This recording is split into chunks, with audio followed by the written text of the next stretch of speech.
hinya ni gine manyalo bedo ni giketho piny Kenya.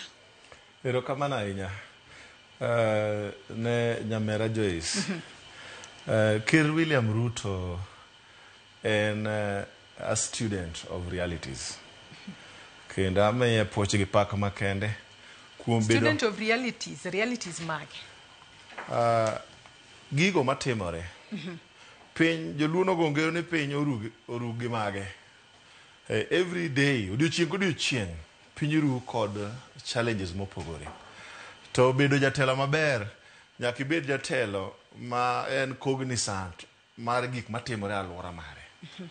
Kiwinjo statement mar William Ruto ka en Kabarak, to wacho ni it is about Kenya.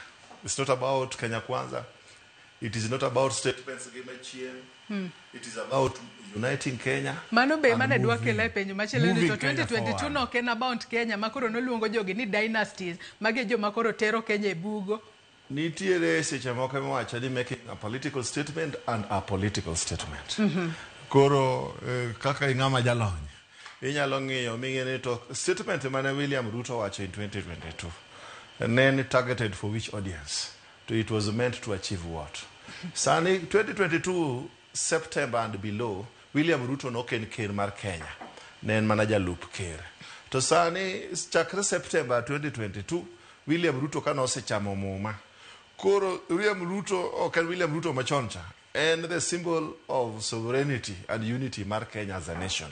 Mana omi adwa miye poch gi pak mar ng'eyo ni riwo jo Kenya en important maloyo political parties, maloyo political ideologies. Nikech owacho ni Kenya kiwinje mos to kendo wuoyo ka ng'ama obolore.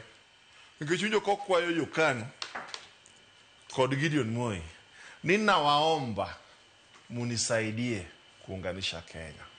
Maana miada wachoka nigi chir ni gima William Ruto okoso kanyo onge. Mak paro no gi kanyo ibong bedo kinyiso ni ang'o momiyo bolore gi sane. 2022 ang'o momiyo dak no bolre sama koro no bane gi wach ni